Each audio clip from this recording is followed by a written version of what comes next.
ఆకాశవాణి ప్రాంతీయ వార్తలు చదువుతున్నది కనపర్తి రాణి. ముఖ్యాంశాలు. ఆంధ్రప్రదేశ్లో ఎన్నికల సందర్భంగా జరిగిన ఘర్షణలపై విచారణకు ప్రభుత్వం ప్రత్యేక విచారణ బృందాన్ని ఏర్పాటు చేసింది. తెలంగాణ రాష్ట్రాన్ని రానున్న 4 ఏళ్లలో ఐటీ రంగంలో విస్తృతంగా అభివృద్ది చేస్తామని రాష్ట్ర ఐటీ శాఖ మంత్రి శ్రీధర్బాబు తెలిపారు. తెలంగాణ సంక్షిప్త పదాన్ని టీఎస్కు బదులు టీజీగా మార్చాలని రాష్ట్ర ప్రభుత్వ ప్రధాన కార్యదర్శి శాంతికుమారి ఉత్తర్వులు జారీ చేశారు. వేసవి సెలవుల దృష్ట్యా ఆంధ్రప్రదేశ్లోని తిరుమలలో భక్తుల రద్దీ పెరిగింది. ప్రపంచ పురావస్తు ప్రదర్శనశాలల దినోత్సవాన్ని ఈరోజు జరుపుకుంటున్నాం. వార్తల వివరాలు. ఆంధ్రప్రదేశ్లో ఎన్నికలకు ముందు, తరువాత జరిగిన ఘర్షణలపై విచారణకు ప్రత్యేక విచారణ బృందం సిట్ ఏర్పాటు చేస్తూ రాష్ట్ర డీజీపీ హరీష్ కుమార్ గుప్తా ఆదేశాలు జారీ చేశారు. ఎన్నికల సంఘం ఆదేశాల మేరకు ఐజీ వినీత్ బ్రిజ్లాల్ నేతృత్వంలో 13 మంది సభ్యులతో ప్రత్యేక బృందాన్ని నియమించారు.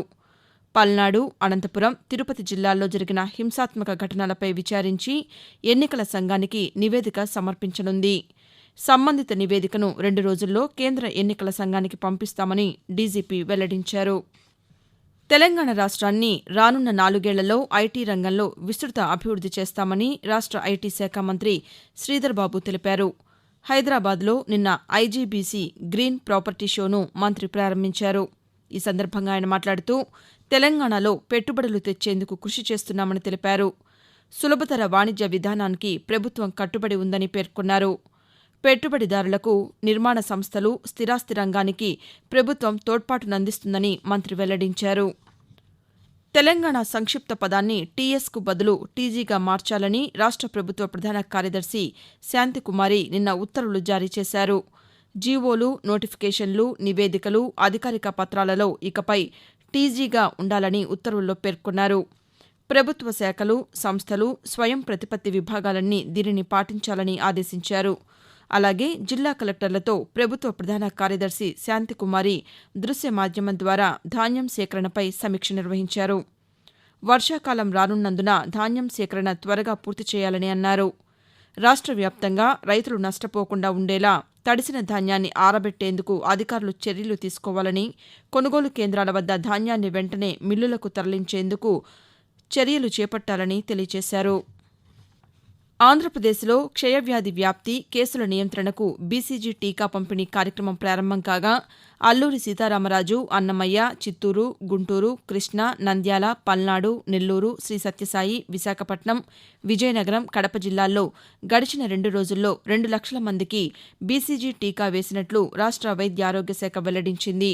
ఈ టీకా పంపిణీ 12 వారాల వరకు జరగనుందని పేర్కొంది. బ్రిటిష్ కాలం నాటి నేర న్యాయ వ్యవస్థ స్థానంలో నూతనంగా రూపొందించిన 3 నేర చట్టాలు ఈ ఏడాది జులై 1వ తేదీ నుంచి అమల్లోకి రానున్నాయి.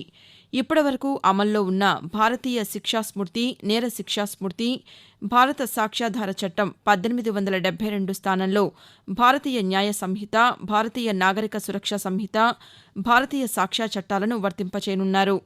గతేడాది డిసెంబర్ 25వ తేదీన రాష్ట్రపతి సంతకంతో అవి చట్టరూపం దాల్చాయి. ఈ నూతన నేర చట్టాలు ఆవశ్యకత గురించి తెలియజేస్తూ విశ్రాంత ఐపీఎస్ అధికారి ఈ దామోదర్తో ఆకాశవాణి ప్రాంతీయ వార్తా విభాగం రూపొందించిన ప్రత్యేక కార్యక్రమం ఈరోజు ఉదయం 10 గంటలకు ప్రసారమవుతుంది. ఆకాశవాణి ప్రాంతీయ వార్తలు వింటున్నారు. ప్రపంచ పురావస్తు ప్రదర్శనశాలల దినోత్సవాన్ని ఈరోజు జరుపుకుంటున్నాం. పురావస్తు ప్రదర్శనశాలలు దేశాల సాంస్కృతిక, వారసత్వ సంపదలను కాపాడి భావితరాలకు అపురూపమైన విజ్ఞానాన్ని అందించడంలో ప్రముఖ పాత్ర పోషిస్తున్నాయి.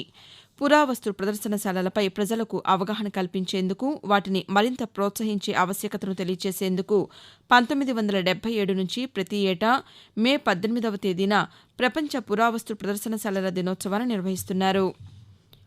తెలంగాణ ప్రభుత్వ వార్షిక లక్ష్యాలకు అనుగుణంగా ఆదాయం పెంచేందుకు అధికారులు సమగ్ర ప్రణాళికలతో ముందుకు వెళ్లాలని ముఖ్యమంత్రి రేవంత్ రెడ్డి అధికారులను ఆదేశించారు. అందుకోసం శాఖల మధ్య సమన్వయం ఉండాలని, పన్నుల ఎగవేత విషయంలో చర్యలు చేపట్టాలని అన్నారు.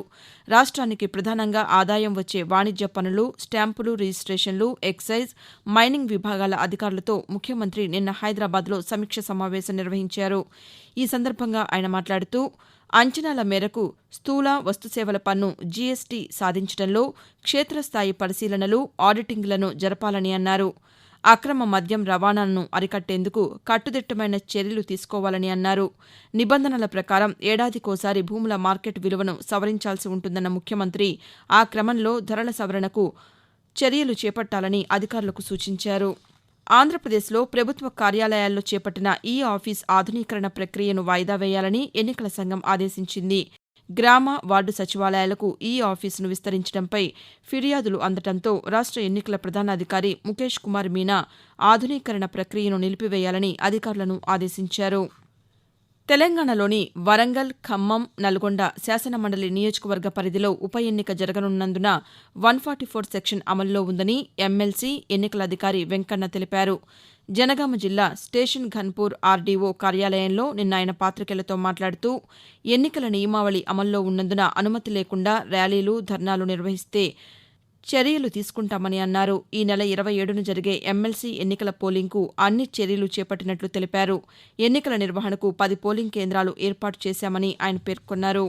జవహర్లాల్ నెహ్రూ సాంకేతిక విశ్వవిద్యాలయం జేఎన్టీయూ కాకినాడ ఆధ్వర్యంలో ఆన్లైన్లో నిర్వహించిన ఏపీ ఈఏపీ సెట్ 2024 నిన్న ఆంధ్రప్రదేశ్లోనూ, హైదరాబాద్లోనూ ప్రశాంతంగా జరిగిందని సెట్ చైర్మన్, ఉపకులపతి జీవీఆర్ ప్రసాదరాజు తెలిపారు. అగ్రికల్చర్, ఫార్మసీ విభాగాల పరీక్షకు శుక్రవారం ఉదయం 20,226 మంది హాజరైనట్లు పేర్కొన్నారు. మధ్యాహ్నం పరీక్షకు 20,654 మంది హాజరైనట్లు వివరించారు. మొత్తంగా 91.62% మంది విద్యార్థులు హాజరయ్యారని వెల్లడించారు. వేసవి సెలవుల దృష్ట్యా ఆంధ్రప్రదేశ్లోని తిరుమలలో భక్తుల రద్దీ పెరిగింది. దీంతో భక్తులు స్వామివారిని దర్శించుకునేందుకు 24 గంటల సమయం పడుతోందని తిరుమల తిరుపతి దేవస్థానం వెల్లడించింది. వైకుంఠం క్యూ కాంప్లెక్స్లోని అన్ని కంపార్ట్మెంట్లు, నారాయణగిరి ఉద్యానవనంలోని షెడ్లు భక్తులతో నిండిపోయి 3 కిలోమీటర్ల మేర భక్తులు దర్శనానికి వేచి ఉన్నారు. క్యూ లైన్లలో వేచి ఉన్న భక్తులకు టీటీడీ అధికారులు తాగునీరు, అల్పాహారం అందిస్తున్నారు. హైదరాబాద్లో కురుస్తున్న భారీ వర్షాలపై GHMC commissioner Ronald Ross Hyderabad మహానగరపాలక సంస్థ పరిధిలోని 6 జోన్లకు సంబంధించిన కమిషనర్లతో నిన్న సమీక్ష నిర్వహించారు. ఈ సందర్భంగా ఆయన మాట్లాడుతూ నగరంలోని లోతట్టు ప్రాంతాలు, ట్రాఫిక్ అంశాలపై ప్రత్యేక దృష్టి సారించాలని అన్నారు. వర్షాల కారణంగా రహదారులపై పేరుకుపోతున్న బురదను శుభ్రం చేసేలా చర్యలు చేపట్టాలని అధికారులను ఆదేశించారు.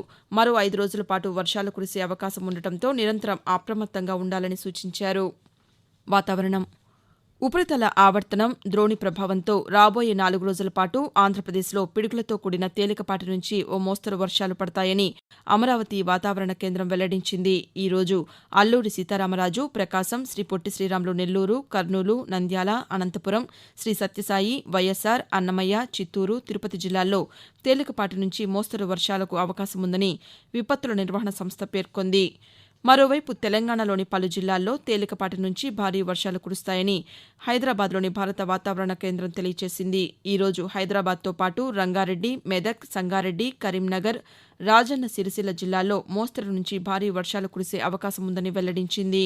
ఉరుములు, మెరుపులతో కూడిన వర్షాలు కురిసే సమయంలో పిడుగులు పడే అవకాశం ఉన్నందున ప్రజలు బయటకు రావద్దని వాతావరణ శాఖ సూచించింది. ప్రాంతీయ వార్తలు ముగించే ముందు ముఖ్యాంశాలు మరోసారి. ఆంధ్రప్రదేశ్లో ఎన్నికల సందర్భంగా జరిగిన ఘర్షణలపై విచారణకు ప్రభుత్వం ప్రత్యేక విచారణ బృందాన్ని ఏర్పాటు చేసింది. తెలంగాణ రాష్ట్రాన్ని రానున్న 4 ఏళ్లలో ఐటీ రంగంలో విస్తృత అభివృద్ది చేస్తామని రాష్ట్ర ఐటీ శాఖ మంత్రి శ్రీధర్ బాబు తెలిపారు.